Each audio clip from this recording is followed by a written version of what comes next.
빚 있으세요? 예, 빚이 있습니다 라고 해야 돼요.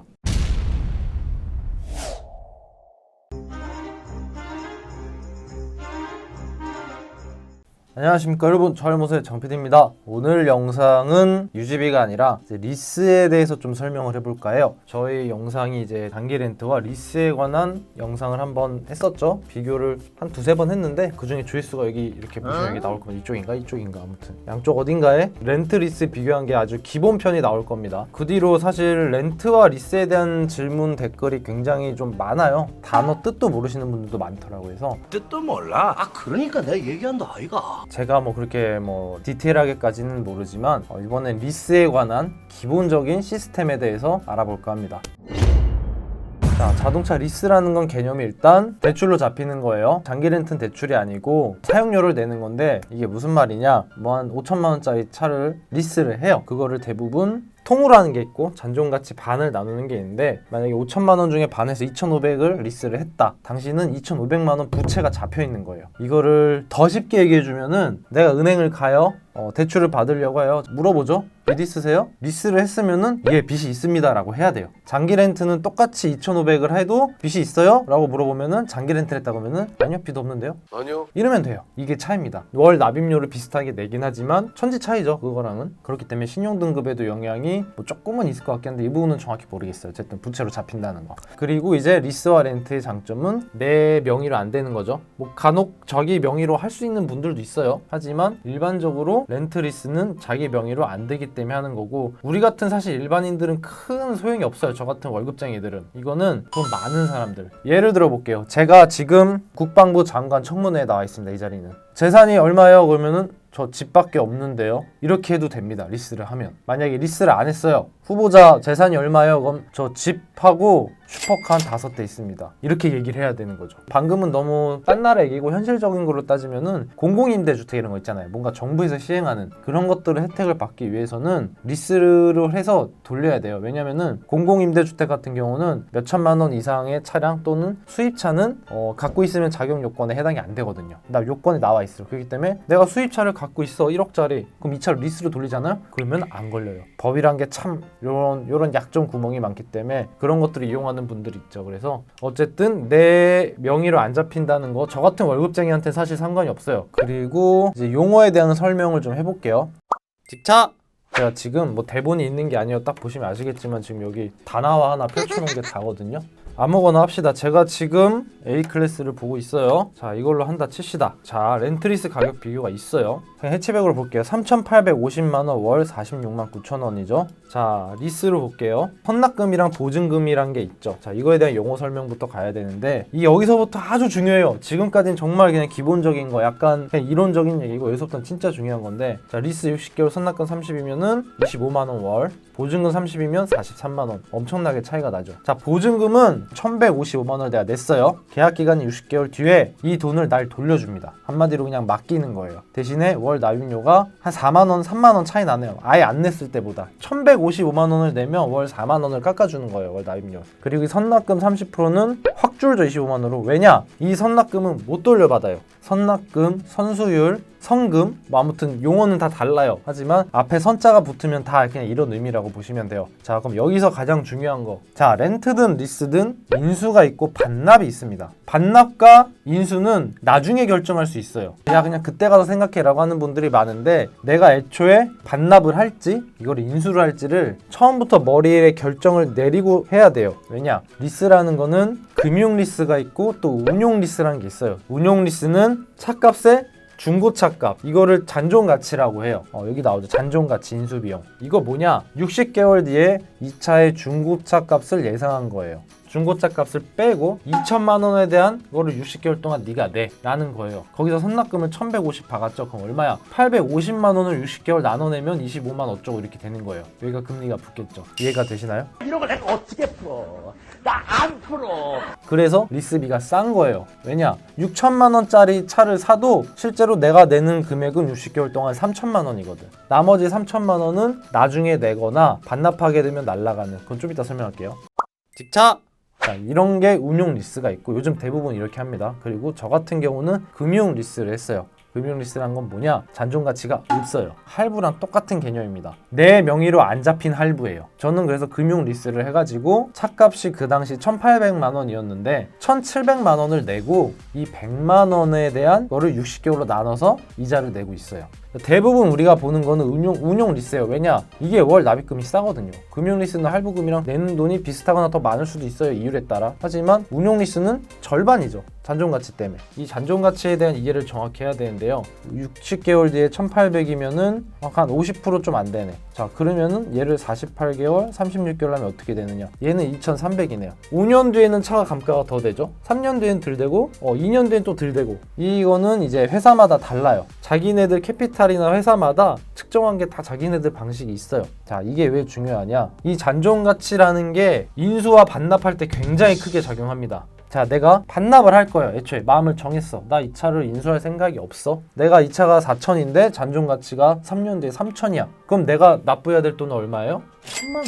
1,000만 원만 60개월로 납부하고 반납해버리면 되죠. 자, 근데 반대로 이 차가 36개월을 했어요. 4천만 원짜리 차인데 잔존가치가 1,000만 원이래요. 그럼 나는 월 납입료가 3천만 원에 대한 60개월을 내야 되죠. 그러니까 내는 금액이 다른 거예요. 그래서 반납을 하실 때는 잔존가치가 높고 내가 내야 하는 금액이 적은, 근데 이제 인수를 하겠다 그러면은 얘가 달라지는 게, 어차피 얘는 내가 업어올 거니까 월 납입료가 많아져도 상관이 없죠. 왜냐? 그게 다 누적되잖아요. 내 돈이니까. 대신에 잔존가치가 굉장히 높으면은 인수할 때 엄청난 부담이 될 거예요. 지금 잔존가치가 5년 뒤에 1,848만 원이라고 여기 써져 있죠. 이대로 계약을 해요. 5년 뒤에 이 차의 잔존가치가 실제로는 얼마네요? 라고 와서 바꿀 수는 없어요. 이 금액 그대로 갑니다. 만약에 내가 1,800으로 이렇게 했어요. 인수를 할 생각이에요. 돈을 많이 냈어요. 월 납입을. 자, 5년이 지났는데 계약서상에는 중고차가 1,800만 원이라고 나와 있어요. 인수를 할까 말까 고민을 해. 근데 중고차 시세를 봤더니 이 차 중고차로 한 2,500 하네? 그렇게 돼버리면 그러면은 인수를 해야죠. 1,800 주고 인수를 해서 2,800에 중고차 이 차를 팔아버리는 거죠. 그래서 이 중고차 가격은 그때 가서는 얼마가 될지 아무도 모르지만 인수를 하겠다라고 마음 먹으면은 잔존가치가 낮은 게 좋아요. 제가 알기로는, 저도 이렇게 자동차 쪽 거래하는 걸 많이 형님들도 봐서 하는데, 한 5%에서 10% 정도는 조절할 수 있다고 해요. 해주는 사람도 있어요. 이게 무슨 말이냐? 저 반납을 전제로 리스를 할 거고요. 잔존가치를 좀 많이 올려주셨으면 좋겠어요. 제 잔존가치가 높은 회사를 알아봐 주세요. 이렇게 얘기할 수 있다는 거예요. 그렇게 해서 타다가 5년 됐네 하고 주면 되는 거고, 인수를 할 거다라고 하면은 이 잔존가치가 너무 높아버리면 문제가 되죠. 나중에 이게 실제 시세보다 만약에 비싸다면은 내 차가 지금 1,500에 팔리는데 이거를 난 1,800 주고 사야 되잖아. 그거를 애초에 전제를 잘 하시고, 잔존가치를 올려주세요, 한 10% 내려주세요, 이렇게 좀 1, 200 정도 차이 날 겁니다. 그 정도로 딜을 해볼 수는 있어요. 계약할 때 이미 머릿속에 답이 내려져 있어야 됩니다. 그래야 나중에 더 유리하게 조건을 할 수 있어요. 아유, 복잡하죠. 또 얘기할 거. 반납을 할 거면은 절대 선납금을 내시면 안 돼요. 내가 아무것도 생각을 안 했어. 선납금 내면은 와우, 월 납입료 25만 원이네. 그럼 선납금 내고 일단 해야지. 이제 60개월이 지났는데 중고차 값이 1,800인데 실제 중고차 값이 떡락했어. 1,000만 원밖에 안 해. 1,800 주시고 이 차 가져가세요 라고 하는데 싫잖아. 아, 인수 안 할래요. 반납할게요. 이제 그래요? 그럼 그동안 선납금은 감사히 잘 쓰겠습니다. 이렇게 되는 거예요. 1,155만 원 돌려주세요. 그러면 선납금이시잖아요. 그거는 못 돌려드리는데요. 어림없는 소리. 선납금 1,100만 원 내고 60개월 동안 2,600만 원 쓰고서 차가 없어져요. 이거를 잘 생각하셔야 돼요. 그래서 반납할 때는 애초에 보증금을 넣는 게 나아요. 선납금과 보증금은 내가 반납을 할지 인수를 할지 딱 결정을 하고서 하셔야 돼요. 알기 쉽게 그냥 외우세요. 직차!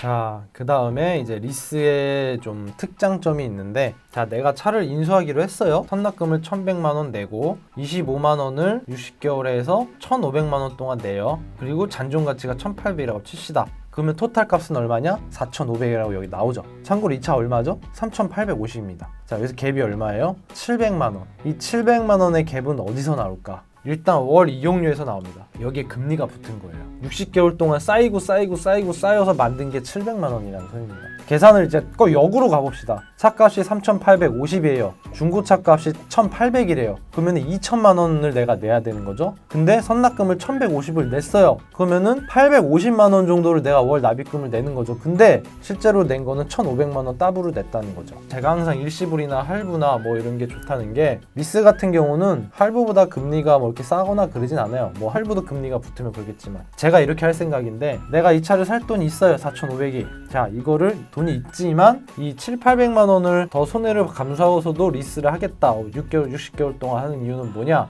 이 돈을 이거보다 더 벌 자신 있는 사람. 안 그러면 손해잖아요. 이 4,500만 원 갖고 내가 그래 800 손해보지. 근데 이 4,500 갖고 내가 1,600을 벌 수 있어. 60개월 동안. 라고 한다면 그렇게 하겠죠. 그런 분들이 이제 리스를 많이 하세요. 그리고 그 다음 아주 중요한 게 있습니다. 대부분 약정 주행거리는 2만 킬로예요. 저는 키로수가 좀 많아요. 장거리를 뜹니다. 렌트 리스 어떨까요? 렌트에 대한 얘기는 안 할게요. 오늘 리스만 설명하는 거니까 엄청 길어져요. 무조건 반납형으로 하셔야 됩니다. 키로수가 많다, 무조건 반납. 키로수가 적다, 그러면은 인수도 괜찮. 왜냐? 중고차 값이 1,800인데 키로수에 따라서 중고차 값이 바뀌죠. 내가 키로수가 적으면은 실제 여기 약정 표시된 잔존 가치보다 중고차 값이 더 비싸겠죠. 그러면은 인수로 해서 팔아도 돼요. 이득이 돼요. 잔존 가치가 애초에 낮았으니. 하지만 키로수가 많은 걸 걱정하시잖아요. 1년에 6만씩 5만씩 장거리를 뛴다면은 차값은 정말로 뚝뚝뚝뚝 떨어지죠. 그러면은 잔존 가치가 뚝뚝 떨어진 차를 인수하면은 얼마나 손해예요. 키로수가 많으신 분들은 렌트든 리스든 무조건 애초에 반납형으로 하겠다라고 결정을 하시고 보증금을 내신 다음에 개월수를 정하시면 돼요. 60개월 보증금 30% 리스했어요. 근데 5년이 지났어.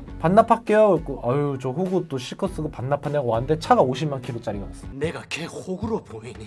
얘가 잔존 가치가 1,800인데 내가 봐도 이거는 폐차시켜야 될 정도야. 얘네들 입장에서 환장하는 거예요. 실컷 그냥 장거리를 막 몇십만 킬로를 굴리다가 턱 던져버리면 되는 거예요. 그럼 여기서는 이제 잔존 가치도 못 받지. 이 사람들은 자기들이 이거를 갖다 팔아도 1,800을 못 받을 거 아니야. 그래서 손해겠죠. 물론 그렇게 큰 손해는 아닐 겁니다. 업체가 어땠는데 다 기업이 손해보는 장사 안 하죠. 근데 어쨌든 우리 입장에서는 키로수가 정말 많으면은 렌트나 리스를 반납으로 하세요. 굳이 그렇게 키로수가 많이 된 차를 내가 안고 가서 중고차 매물로 팔면은 굉장히 손해예요. 자, 그리고 마지막으로 진짜 중요한 거, 중간에 마음이 바뀌면 절대 안 돼요. 위약금 이런 거 장난 아닙니다. 렌트리스 좀 했다가 한 2년 지났는데 좀 힘드네, 해약할게요. 그러면은 위약금이 어마어마해요. 정확히는 모르겠지만 리스는 이제 승계라는 게 있어요. 그래서 그동안 내가 낸 돈 빼고 나머지 금액 어쩌고저쩌고 해서 승계라는 게 있어서 어떻게든 해결을 보긴 하겠지만 렌트 같은 경우는 중간에 취소하고 이럴 수가 없어. 이러면 안 됩니다. 요즘 보니까 뭐 신차들 320i 이런 거 리스 승계 엄청 많이 뜨더라고요. 2019년식인데 1년 타고 이제 리스 이제 승계시켜 버리는 거지. 제가 리스 승계에 대해서는 정확하게 모든 걸 알진 못하지만 그렇게 되게 되면은 사는 사람 입장에서는 진짜 거지 같은 승계가 있고